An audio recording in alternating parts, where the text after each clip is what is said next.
நான் பூர்ணிமாட்ட கேஷுவலாக பேசும்போது, ஏன்னா அவங்களும் பிஸியாக நடிச்சிட்டு இருக்காங்க இல்லையா, அதனால் நான் வந்து கல்யாணம் பண்ணிக்கலாமான்னு கேட்குறது ரொம்ப யோசனை பண்ணி கேட்டேன். அப்புறம் அவங்க சரின்னு சொன்னால், அப்புறம் எங்கள் அண்ணன்கிட்ட சொல்லும்போது தான் எங்களுக்கு முதல்ல தெரியும் ஜோசியத்துலேயே இப்படி வந்துருச்சு அப்படி இப்படின்லாம் சொன்னேன்.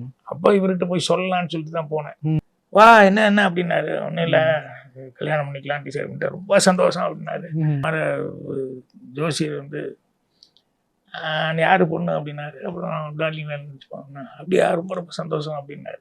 அப்புறம் ஜோசியர் வந்து ஏதாவது ஒரு அம்மன் கோயில் வச்சு கல்யாணம் பண்ணலாம், February 7th டேட் கொடுத்துருக்காரு, அம்மன் கோயில் வச்சு பண்ணா பெட்டர்னு சொல்லியிருக்காரு அப்படின்ட்டு மூகாம்பி எடுக்கிறதுக்குள்ளே பண்ணிடுவோம் திருவேற்காடு கருமாரியம்மன் கோயில் அப்படின்னு உடனே ஃபோன் எடுத்தாரு. இன்டர்வியூமில் அவர் கூப்பிட்டு திருவேற்காடு கருமாரியம்மன் கோயில் February 7th ஃபிக்ஸ் பண்ணிடு, ரோடு கீடு எல்லாம் பார்த்துக்கோப்பா, எல்லாம் நல்லா இருக்குன்னு. நம்ம ஏகப்பட்ட க்ரௌடு, நானும் வர்றேன், எல்லாரும் வருவாங்க ரசிகர்கள், அதுன்னு பார்த்து வைங்க February 7th.